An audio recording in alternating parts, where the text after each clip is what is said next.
tema dessa palavra é uma busca urgente pelo Senhor. Diga comigo, uma busca urgente pelo Senhor.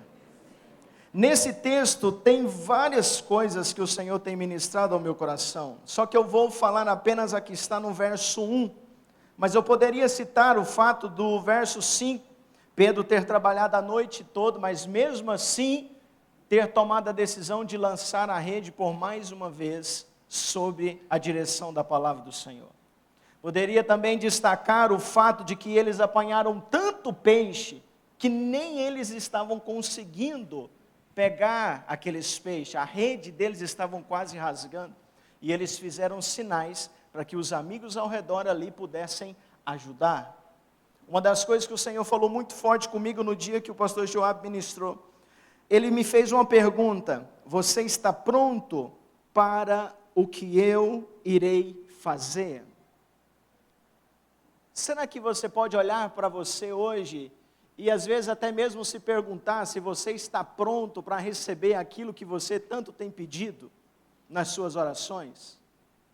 Quando Deus fez esse milagre, Jesus fez esse milagre ali com Pedro, gente, ele pegou tanto peixe que a estrutura que ele tinha não era suficiente.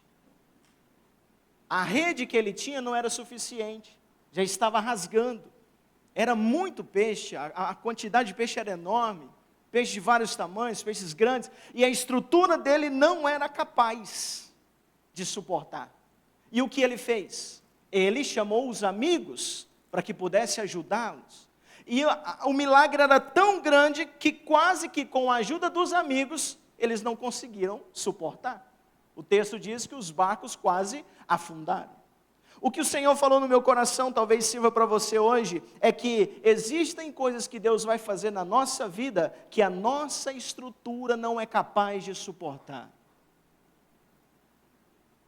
Nesse ponto você precisa se preparar, fortalecer a sua vida, como o pastor Jorge leu um texto aqui, fortalecer-nos no Senhor, na fé, no seu poder.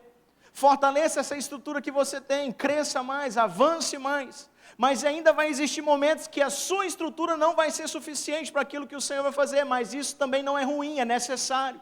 Por quê? Porque precisamos uns dos outros, como igreja.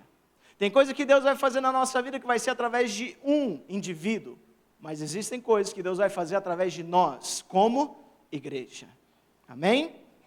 Verso 1 do capítulo 5 diz: aconteceu que Jesus estava junto ao lago de Genezaré, e a multidão o apertava para ouvir a palavra de Deus. Diga comigo, a multidão apertava. Essa palavra apertar quer dizer agindo por uma necessidade urgente. Essa multidão estava agindo por uma necessidade urgente. Essa multidão estava pressionando Jesus. Imagine uma multidão pressionando você.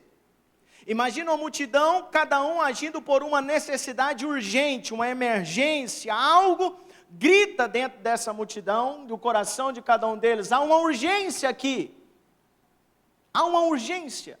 E essa multidão estava pressionando Jesus, essa multidão estava indo de encontro a ele, tanto que ele precisou, não só por uma questão de estratégia, para que todos pudessem ouvir, mas se afastar um pouco e entrar no barco, e se afastar um pouco da praia. Para quê? Para que as pessoas não pudessem sufocá-lo, a ponto de impedir até mesmo ele de falar, ensinar. Então essa multidão estava agindo por uma necessidade urgente. É o que esse texto diz, é o que essa palavra nos diz. O interessante é que isso aqui não era tão comum no ministério de Jesus. Porque embora a multidão vinha até Jesus, embora havia uma multidão faminta por Jesus, nós vemos que aqui nesse texto havia algo particular. Essa multidão estava agindo por uma necessidade urgente. Eles buscavam com uma intensidade muito grande, uma urgência muito extrema. Mas o que eles buscavam? O texto diz que a multidão apertava para quê? Mas quantos tem aqui hoje? A multidão estava apertando Jesus para quê?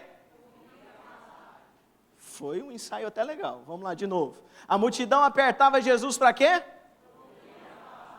Olha para o irmão que está do seu lado e fala: eles queriam ouvir a palavra de Deus. eles estavam ali agindo dessa forma, com essa necessidade, com essa intensidade, com essa urgência, para ouvir o que Jesus tinha a dizer. Gente, Jesus tinha acabado de ser expulso da sua cidade, aonde ele havia crescido, Nazaré. A multidão pegou ele, ia levando para um monte, aonde a cidade era edificada, e ia lançar ele lá embaixo, para matar. A cidade onde ele cresceu, o rejeitou. Jesus chega em Cafarnaum e as pessoas admiram ele, por causa da sua palavra. Olhavam para ele, ouviam o que ele estava falando, e dizem, esse camarada, ele fala com quem tem autoridade. É algo diferente. E quando chegamos aqui no capítulo 5, no verso 1, existe uma multidão faminta, querendo ouvir a palavra do Senhor, querendo ouvir a palavra de Deus. Qual que é a questão que o Senhor chamou a minha atenção hoje? Hoje muitas pessoas se reúnem em nome de Deus, mas quantos se reúnem para ouvir a respeito de Deus? Aprender sobre Deus? A questão hoje é que as pessoas estão perdendo intensidade, estão perdendo o interesse de ouvir, de aprender, de conhecer sobre o Senhor. Estão perdendo.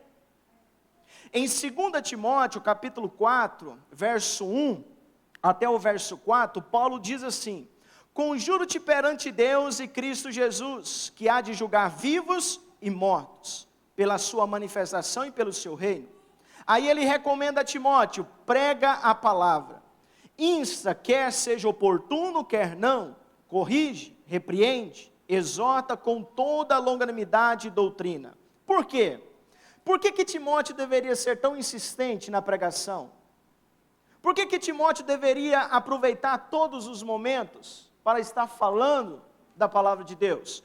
Porque chegaria um tempo, verso 3, que não suportarão mais a sã doutrina, pelo contrário, cercar-se-ão de mestres, segundo as suas próprias cobiças, como que sentindo coceira nos ouvidos, e se recusarão a dar ouvidos à verdade.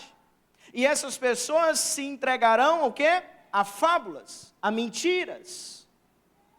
Muitas pessoas preferem ser enganadas a dar ouvidos à verdade. Por quê? Porque a mentira vem e se amolda ao estilo de vida daquela pessoa. A verdade não.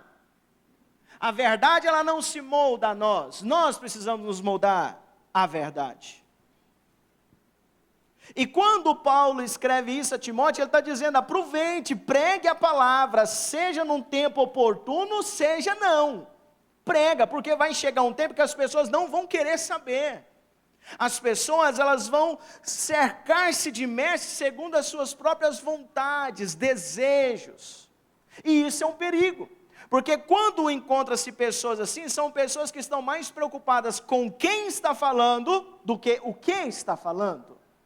Depende de quem está falando, eu não dou nem ouvido. Pode ser verdade ou não. As pessoas estão olhando mais para a pessoa do que para a palavra de Deus. A pessoa precisa ser um referencial, sim ou não? Precisa. Mas quando isso se torna um problema? Quando a gente começa a menosprezar os pequenos. Quando nós começamos a menosprezar os pequenos. Isso se torna um problema. A verdade, ela continua sendo verdade, dita por mim, dita por você, dita pelo pastor Joabe, pelo pastor Jorge, ela continua sendo a verdade, ela continua sendo poder de Deus para a salvação. Amém? Você crê nisso, sim ou não? Então as pessoas estão cansadas de ouvir sobre Deus. Você já deve ter ouvido sobre isso. Você quer acabar com uma rodinha de conversa, você chega e começa a conversar sobre a Bíblia, né? Sobre Deus. Rapaz, mas que cara chato, né? A gente estava conversando sobre um assunto tão legal aqui, né? Como o Flamengo está perdendo tudo.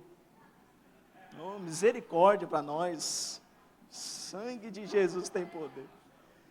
Nossa, a gente perdeu para o Vasco. Gente, vamos voltar aqui. Vamos voltar para o nosso assunto bom aqui. Quantas vezes você já não ouviu, quando a gente vai falar sobre Deus para as pessoas, conversar sobre a Bíblia, às vezes até ministrando na célula, ou às vezes no discipulado, às vezes no pastoreamento, e as pessoas dizem, mas tudo isso aí eu já sei. Eu já ouvi isso diversas vezes, né? Ou muitas vezes você fica até ouvindo assim, quem que é essa pessoa para me falar sobre a Bíblia? Né? Quem que é essa pessoa para querer me ensinar sobre o que a Bíblia diz? Muitas pessoas já devem ter ouvido isso aqui, ou ainda melhor, muitas pessoas já falaram isso daqui, né? Muitas pessoas dizem, bate no peito, eu já fiz seminários, já fiz teologia. Quem que é o fulano para falar da Bíblia para mim? Né? Já fiz a escola bíblica, peguei aula com o pastor Joabe, né? Quem é essa pessoa? Eu já sei de tudo isso. E às vezes numa conversa dessa a gente fica até sem jeito, né? Como é que eu vou conversar com essa pessoa então? Como é que eu vou falar de Deus para essa pessoa? Se torna um desafio da nossa vida, né? Gente, pode não parecer, mas eu tenho 29 anos, né? Às vezes as pessoas falam, rapaz, você tem quantos anos? Eu tenho 29, eu quero ver sua CNH, me mostra. É porque, né, mostra, a estrada onde eu andava lá tinha muito buraco, era uma estrada mais ruim. Eu apanhei mais que os outros da minha idade. Gente, mas eu ministro a palavra de Deus, eu comecei a ministrar, eu tinha 15 anos de idade, quando eu comecei a pregar, e eu preguei pela primeira vez. Desde então, a minha vida tem sido entregue a isso. Esse é o meu maior desejo, é o que eu mais amo fazer, e isso eu não tenho vergonha, eu não escondo de ninguém. Eu amo isso. Só que algo que eu aprendi nessa caminhada é que nunca diga que você sabe de tudo. Nunca rejeite uma pessoa que está começando agora e ela vai falar algo ou te ensinar alguma coisa. Você já ouviu aquela frase? Se você quer levantar e ensinar, saiba sentar para aprender, para ouvir. O Senhor usa todos, e cada um de nós tem uma graça especial do Senhor. Não pode ser rejeitado. Não pode. Então o que eu quero dizer para vocês é algo sobre isso. Eu passei um tempo na minha vida que eu fiquei 4 anos ministrando numa casa de reabilitação, onde eram pessoas viciadas em drogas, em álcool. 4 anos, durante todos os sábados eu estava lá com esse pessoal. E algo que me chamou bastante atenção, eu hoje à tarde pensando sobre isso, o que me mais chamava atenção era a urgência que aquelas pessoas tinham em ouvir. A hora que eu chegava, que ia começar a reunião, aquelas pessoas arrumavam as cadeiras, já sentavam, e você olhava para o rosto daquelas pessoas, eram pessoas desesperadas, pessoas que não tinham esperança mais, gente. Pessoas que já tinham a história toda acabada, a família toda destruída, mas quando você ficava de frente com elas e você falava de Deus, da palavra do Senhor, falava quem era Jesus, do que Ele fez lá na cruz, como Ele morreu e pagou os nossos pecados, você via pessoas chorando, os olhos daquelas pessoas brilhando, tipo assim, ainda há uma esperança para mim, ainda há uma luz no final desse túnel. Gente, as pessoas, elas estavam sedentas, desesperadas. E a palavra de Jesus estava ali. O que me chamou a atenção nisso foi que existem muitas situações em que nós estamos ministrando a palavra para pessoas que já estão há muitos anos na caminhada da fé. E você vai falar que Jesus morreu na cruz para ela, e ela fica assim, oh meu Deus, essa história de novo. Jesus está voltando. Oh, história da carochinha. Entende isso? A diferença? Entende a diferença? Lá eu chegava e pregava João 3,16. Quando a gente vem pregar aqui, gente, eu não sei os outros ministros, mas a gente fica agoniadinho. Senhor, o que eu vou falar lá? Revela, desce um anjo aqui, fala comigo diretamente. Porque aqui a gente quer trazer algo profundo, algo